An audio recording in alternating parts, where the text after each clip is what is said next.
Good morning. We will continue with the remains of the day by Kazuo Ishiguro. We stopped when Mr. Stevens is reminiscing about his days at Darlington Hall and the little acts of cruelties that Mr. Or rather the rather Lord Darlington had been indulging in towards him, and also the wrong decisions he had taken, which had a major repercussions on the international foreign policy. Apart from this, we will also look at how Stevens has a tendency to objectify himself. Okay, as we begin the lecture, I would also like to repeat the key words as I generally do for every lecture. So, we are again going to look at the construct of memory, nostalgia and forgetfulness in the remains of the day. We will look at the Jewish situation in Britain during the Second World War and a few years before that, preceding the Second World War, and prejudices against the Jewish people.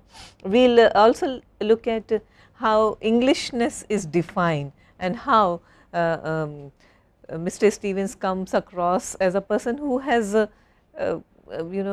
perhaps unconsciously or at some kind of a subconscious level objectified himself, and while identifying himself deeply with the house as well with his profession. So, how he has become more of an object and less of a person, and how this had created a deep divide, led to a deep divide in him, okay, in his personality.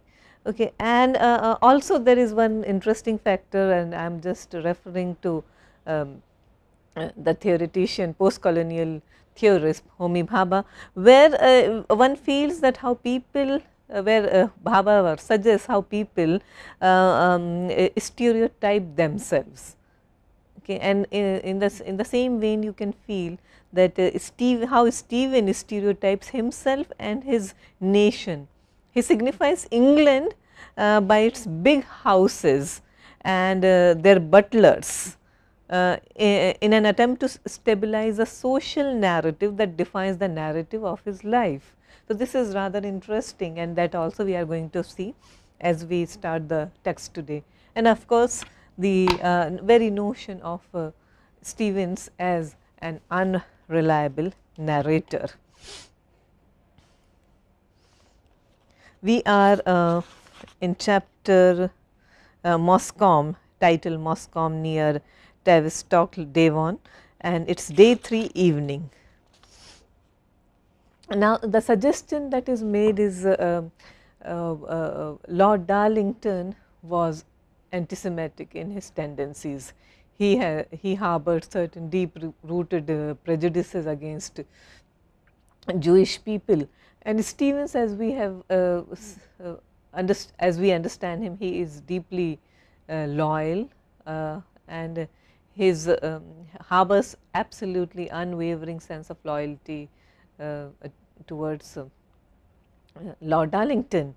So, it has often been suggested that Lord Darlington was not after all such a great man, and Stevens denies. He says that it was not like that at all, because he has been after all in his service for such a long period, and he would know. But then he concedes there were minor incidents, and what were those minor incidents? We are on page 146. I recall overhearing at dinner one evening when a particular newspaper had been mentioned, his lordship remarking, "Oh, you mean that Jewish propaganda sheet." And then on another occasion around that time, I remember his instructing me to cease giving donations to a particular local charity which regularly came to the door, on the grounds that the management committee was more or less homogeneously Jewish. I have remembered these remarks because they truly surprised me at the time. So, it was not as if Lord Darlington was utterly innocent yes, there were some deep rooted prejudices, and this comes across more strongly when he dismisses two girls who are in the service of uh, at Darlington Hall.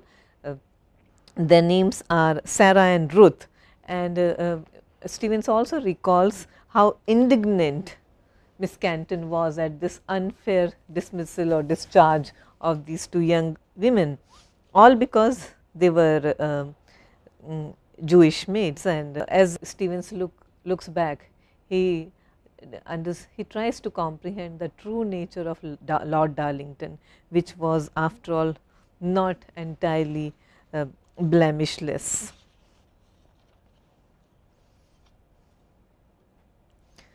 Page 154. Now that I have recalled this episode of the dismissing of the Jewish employees, I am reminded of what could I suppose be called a curious corollary to that whole affair, namely the arrival of the household called Lisa. That is to say, we were obliged to find replacements for the two dismissed Jewish maids, and this Lisa turned out to be one of them. So, what he is suggesting is that two very decent girls, two honest hard working girls, they were unfairly, unceremoniously dismissed just because of their race, and what they got instead was a very flighty kind of a maid called Lisa, and there are with whom nobody was extremely pleased with the kind of services she rendered at the household.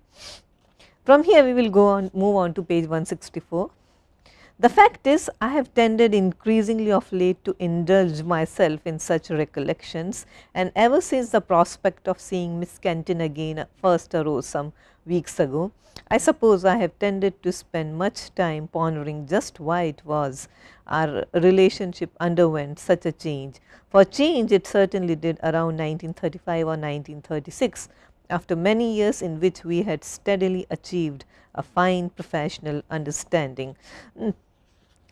And while he regrets the loss of Lord Darlington, what he is unable to admit to himself was how deeply he cared about Miss Canton. Miss Canton too had strong feelings for Mr. Stevens, but Mr. Stevens, who had become such a master in repressing his emotions that it was practically next to impossible to get any kind of an emotional response out of him. I would also like to quote here Milan Kundera, the Czech writer, in his book Ignorance. He defines nostalgia as the suffering caused by an unappeased yearning to return, and this is what we find repeatedly in Mr. Stevens' character. You know, he suffers, he longs for the days gone by, he especially longs for the return of Miss Canton, and let us see whether he succeeds or not. He particularly recalls what exactly led to this rupture in their relationship between Stevens and Miss Canton. What actually happened? And he says that they had gradually started enjoying each other's company, and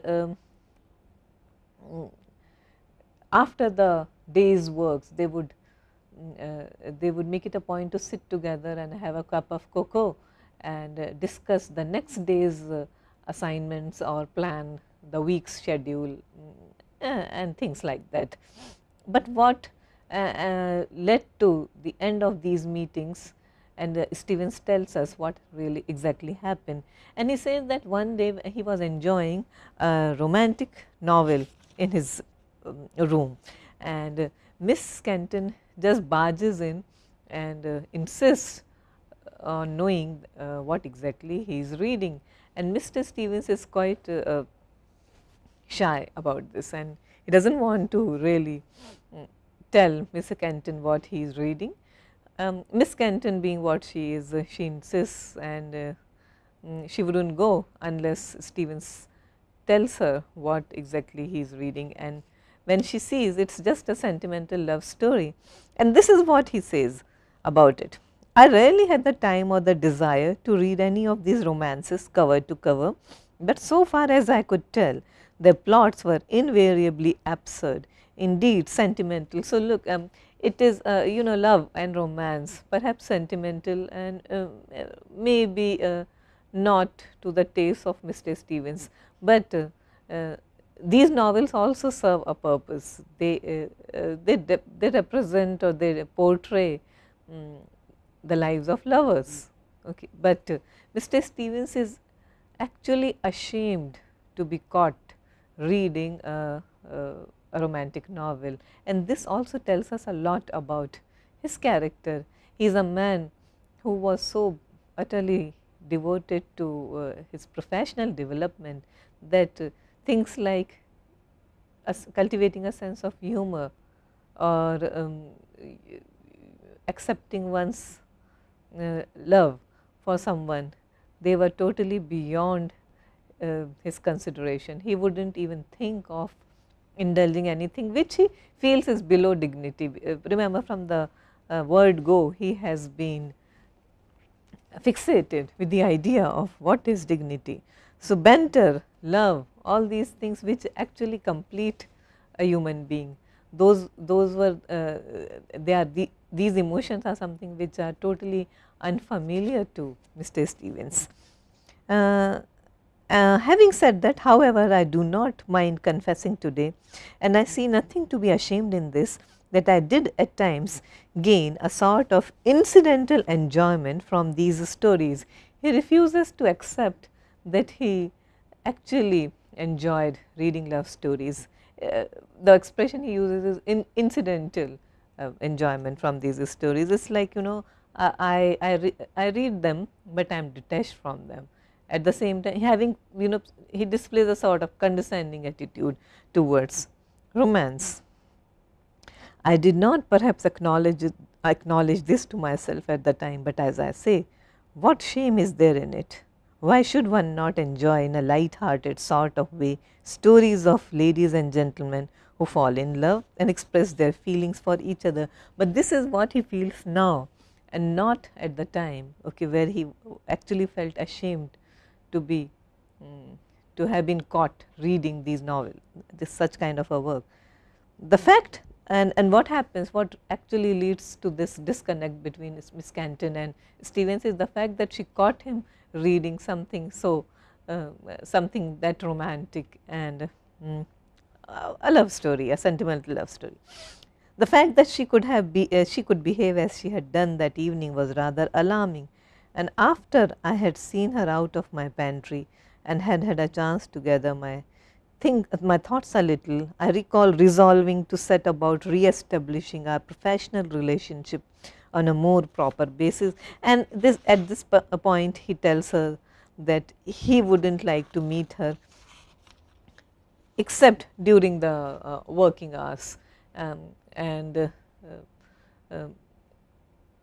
unilaterally decides to end those very pleasant evening sessions where he would meet and discuss the week's schedule with Miss Canton. And both of them actually looked forward to these meetings, but now that he feels that he has been caught by Miss Canton reading a sentimental novel, and he feels that he has been exposed, and he's a kind of man who doesn't want his feelings to be exposed to anyone. He doesn't want to reveal himself to anyone at all. And Miss Canton's act, something he feels that she has acted in a very over familiar way, and has overstepped her boundaries. And he felt it important that this kind of behavior should end, because it is not professional and it is not dignified. And there, hence, after the meetings end, and Stevens and Miss Canton go back to being mere professionals. Page 179.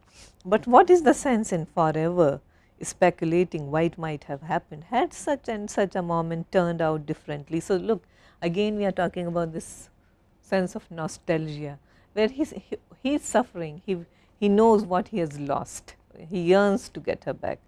One could presumably drive oneself to destruction in this way. From here, we will move on to his time, where he is in this place called Moscom at Devon, and he is with a couple of country folk.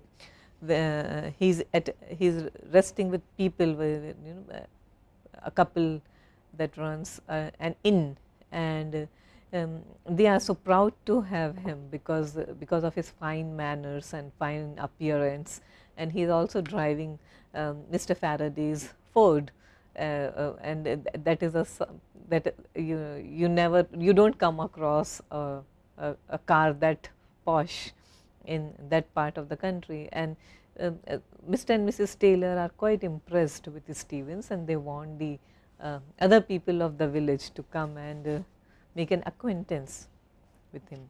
So,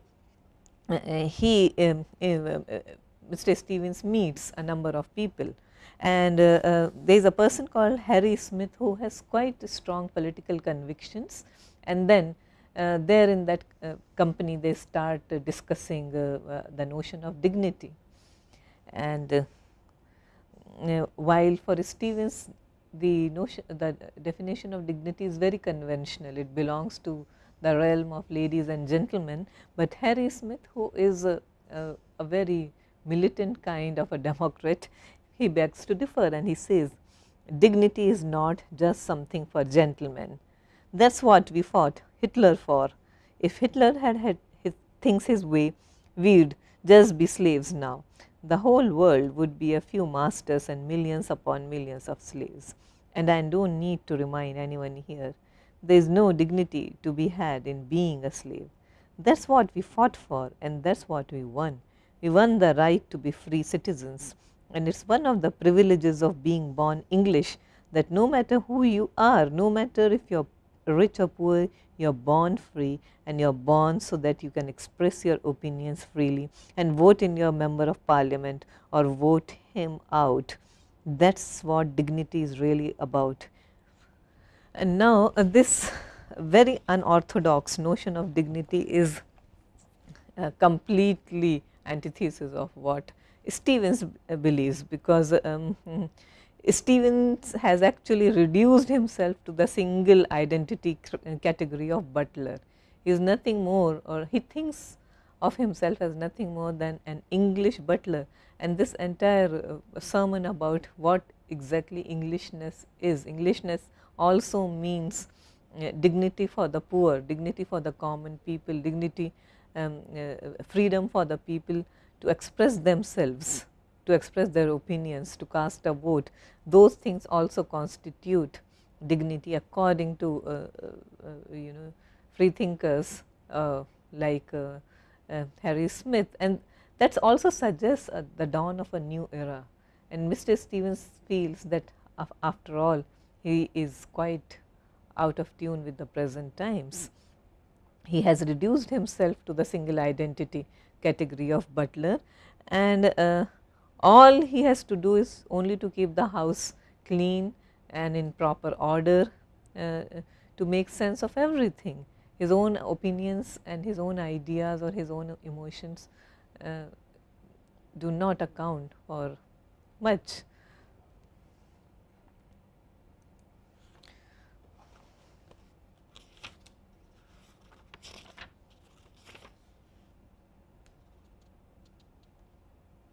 And on page 193, as it happens, there is an instance that comes to mind which I believe illustrates rather well the real limits of whatever truth may be contained in Mr. Harry Smith's views. It is, as it happens, an instance from my own experience, an episode that took place before the war around 1935. Now, Harry Smith's political views trigger off old memories. and this is something that Stevens had suppressed for a very long time, because it also there is also a sense of deep humiliation that he had to suffer at the hands of Lord Darlington and his associates. So, what actually happened? We are told that there is one Mr. Spencer who while Stevens is going about his businesses in Darlington Hall, he is asked by one Mr. Spencer to stay back in the presence of Lord Darlington and others, and he says, he asks him, and this observe the line of questioning. My good man, I have a question for you. We need your help on a certain matter we have been debating. Tell me, do you suppose the debt situation regarding America is a significant factor in the present low levels of trade, or do you suppose this is a red herring and that the abandonment of the gold standard is at the root of the matter? And Stevens is completely taken aback by this question. You see, he knows nothing about international finance or politics or economy, okay, and he has never concerned himself with any of these matters. The only concern he had entertained throughout his life was how to excel himself in his profession as a butler, and his profession had defined him throughout. He knows nothing about these matters. And then Mr. Spencer further questions him. Would you say that the currency problem in Europe would be made better or worse if there were to be an arms agreement between the French and the Bolsheviks? I have one more question to put to our good man there. I very much wanted to his help on the question presently vexing many of us, and which we all realize is crucial to how we should shape our foreign policy. What was Mr. Laval really intending by his recent speech on the situation in North Africa? And to all these pointed questions, everyone knows that Stevens does not have the foggiest notion about what Mr. Spencer is talking about, and to every question he has the same standard answer. I am sorry, sir, but I am unable to assist in this matter. You see, gentlemen, Mr. Spencer said, turning to the others, a man here is unable to assist us in these matters. This brought fresh laughter, now barely suppressed. And what is the purpose of asking someone like Stevens all these questions? Mr. Spencer went on, we still persist with the notion that this nation's decisions be left in the hands of our good man here and to the few millions others like him. Is it any wonder, saddled as we are with our present parliamentary system, that we are unable to find any solution to our many difficulties? Why, you may as well ask a committee of the Mothers Union to organize a war campaign. So, you see, such people do not matter, their opinions do not matter, what do they know?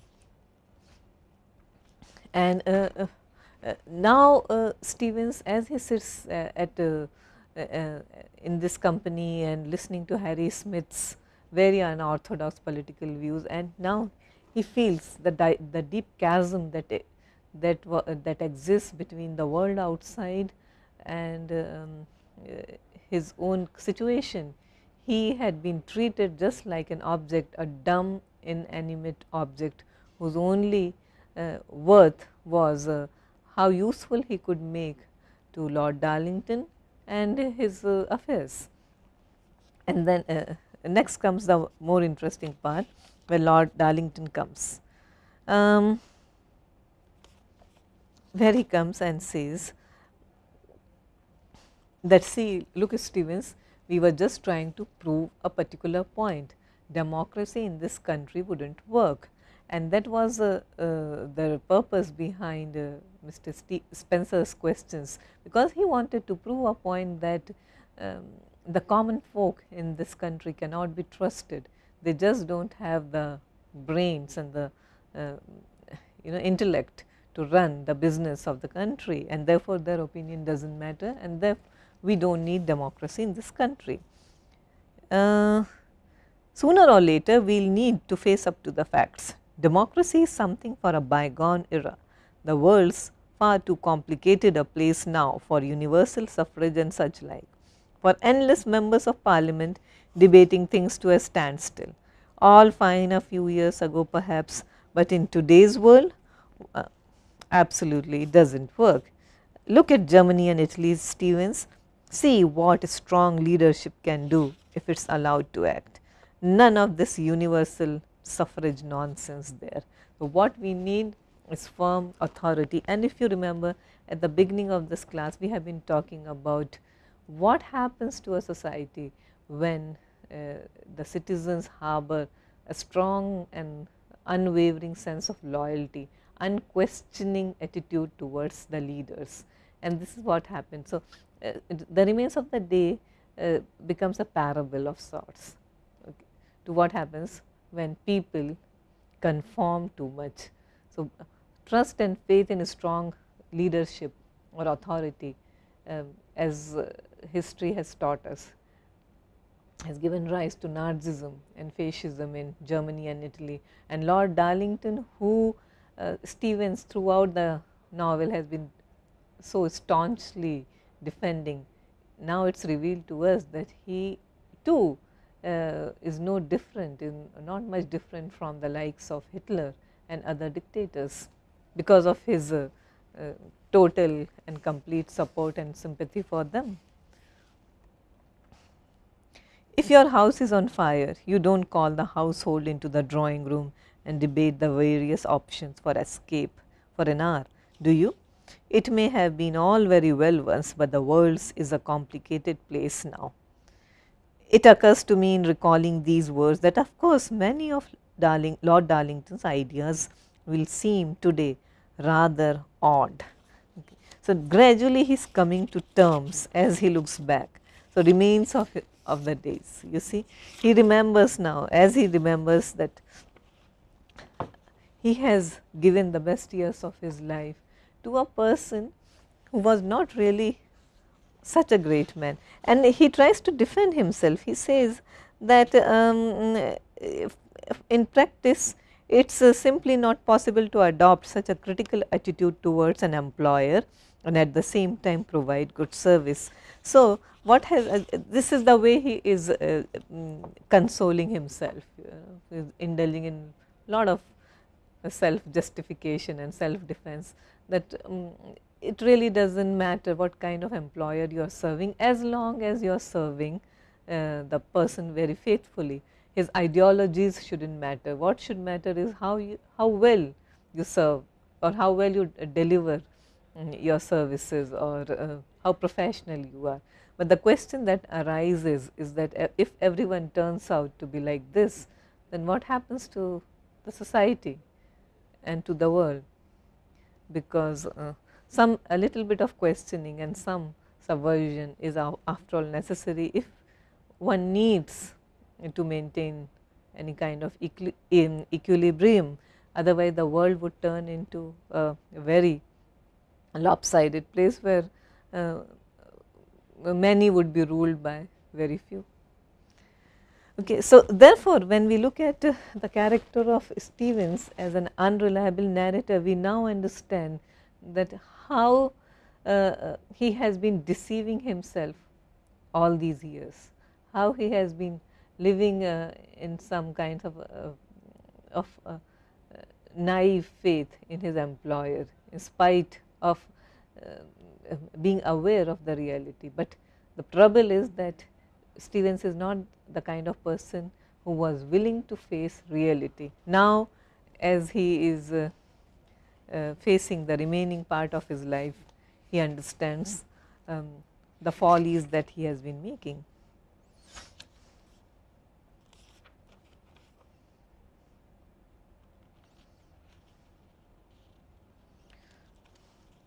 And as he leaves, you know, his car had run out of petrol and all that. So, as he leaves Mr. and Mrs. Taylor's inn, he is accompanied with a very fine gentleman, a doctor, Dr. Carlyle, and he says, you know, they start having a conversation.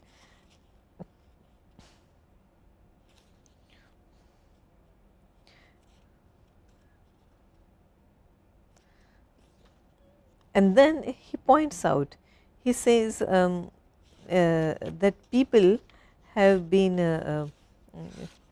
yeah, there is a very interesting part that had a conversation that had taken place in that inn, when Harry Smith and Mr. and Mrs. Taylor are having a conversation with Stevens.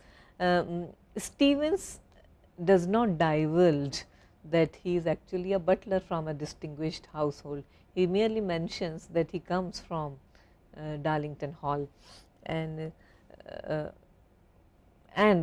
very interestingly, he adds that he has been a part of several matters of international importance, and that shocks the company. I mean, they are totally overawed by the presence of such kind of a personage amidst them, and everyone takes him for some kind of a diplomat or a baron or something very important. But Dr. Carlyle understands, and as they walk towards Stephen's car, Carlyle asks him that, are you a manservant or something like that, and he says, yes, I am, and he feels extremely relieved. Why? Because he feels that finally there is no need for any kind of play acting. He feels that it's good that somebody has managed to actually understand what he really is, and he does not deny. So, that trip has that trip does him plenty of good, because he now feels that he does not have to pretend or suppress or conceal his real self from anybody anymore.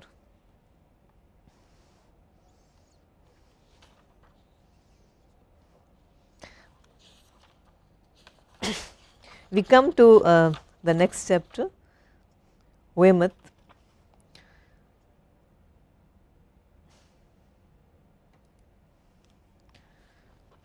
And this is the place where he has an appointment with Miss Canton, and then they come face to face finally. So, Ishiguro builds up the suspense till the end, what is going to happen when these two eventually come face to face after such a long period, nearly 20 years.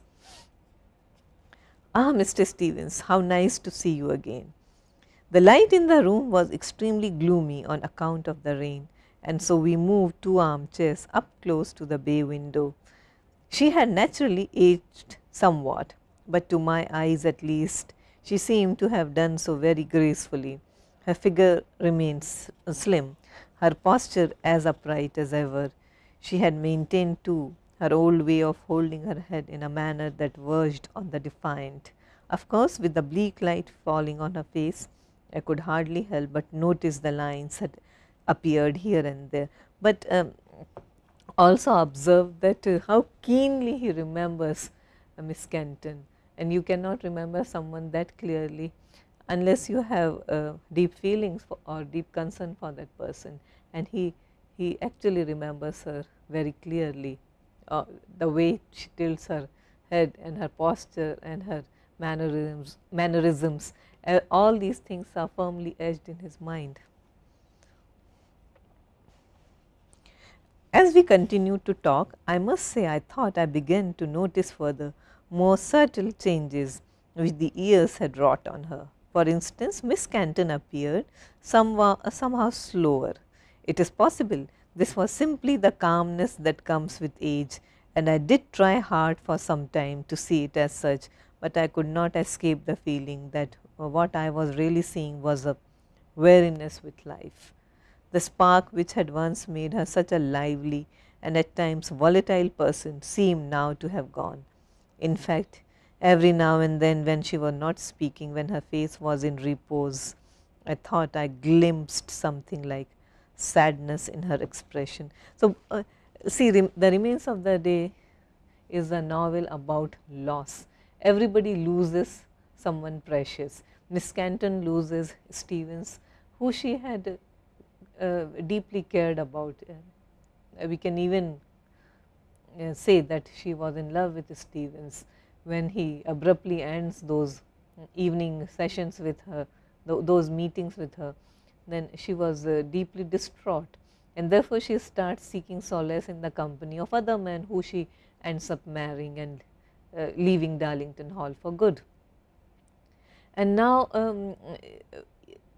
she might have married on rebound or just to get away from Stevens, because she knew that he would never confess, he would never accept that he too loved her, and she knew that he is not the kind of person who is going to admit his feelings to her or to anyone um, about anything. But and she had to go away. She is not the kind of person who suppresses her feelings, and she couldn't bear to go on living in that house with Stevens forever, pretending as if there is nothing between them. So she decides to leave, but that has taken its toll on her, and now she has lost that spark. Of course, with age comes maturity and calmness, but he also feels that there is a sense of world weariness in her. So, this is a novel about losses, okay, and what they had once, they realize that they will never have it again.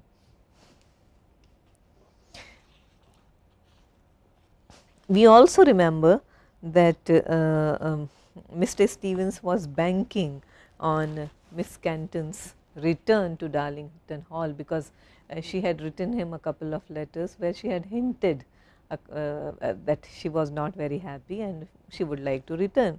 So, now he asks what? He asks her, "Indeed, as you say, we are old friends.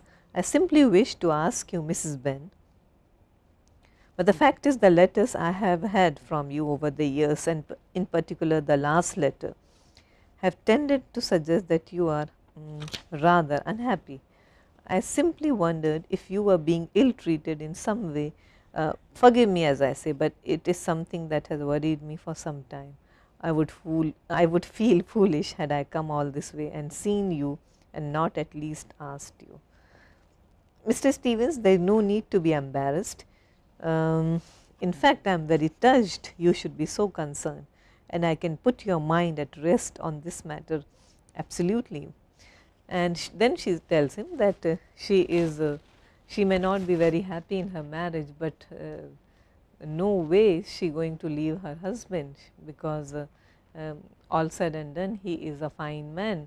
He has treated her well, and she is determined to continue that way.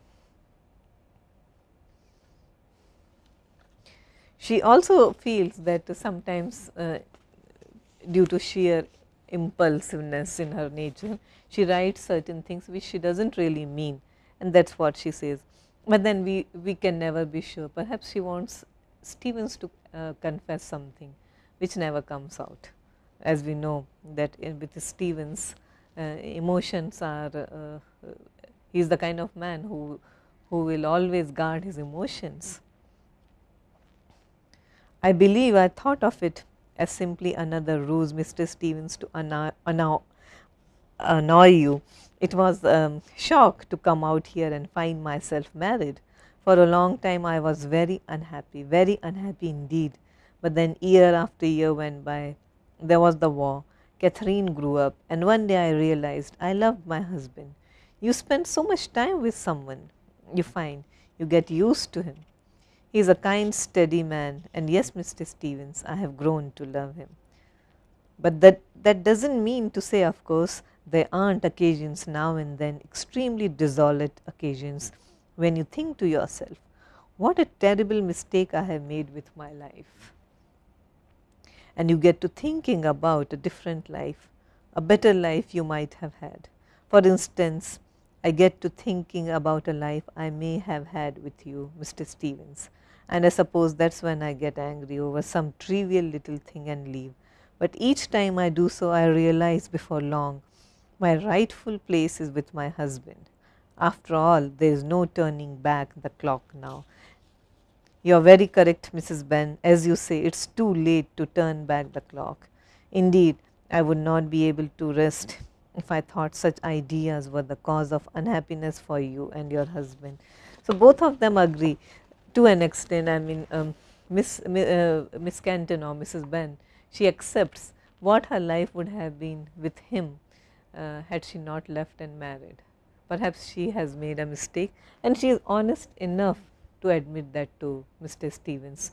Mr. Stevens, who has asked himself this question several times, as we have just seen, he regrets the ending, the abrupt ending of the the cocoa sessions in the evening with Miss Kenton, and he regrets what perhaps things would have been different had he continued those meetings with her, those sessions with her. Who knows where all that would have led to. But now it is too late, as this accept that they are old and they do not have much time left anymore, and too much has happened. So, there is no question of going back. And then they take leave of each other in a very formal way. And thank you for the lift, it was very kind of you, it was so nice to see you again, she says. Okay. And then he says, it was a great pleasure to see you again, Mrs. Benn. And in this way, they take each other's leave. So, as he is waiting now, as he is about to leave and leave the countryside and go back to Darlington Hall, return to his duties, he meets another person at the inn, and they talk about various matters, illnesses, middle age, and other things. And then the other man confesses that he is actually an under butler, a footman of sorts in a big establishment.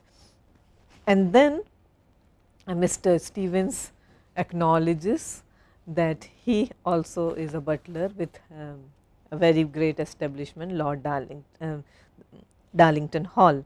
Okay. The fact is, of course, I said after a while, I gave my best to Lord Darlington. I gave him the very best I had to give. And now, well, I find I do not have a great deal more left to give. So, finally, we find Stevens being honest with himself and with others. All his life he had evaded certain issues, but this complete week, it had given him time and freedom and opportunities to look back.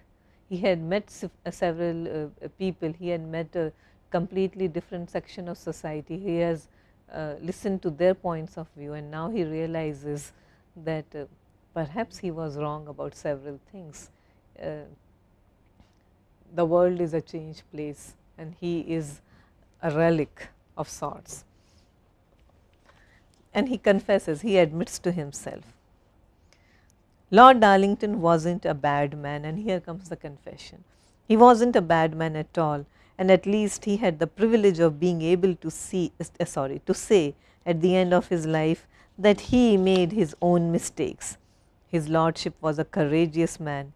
He chose a certain path in life. It proved to be a misguided one, but there he chose it. He can say that at least. As for myself, I cannot even claim that. You see, I trusted in his lordship's wisdom. All those years I served him, I trusted I was doing something worthwhile.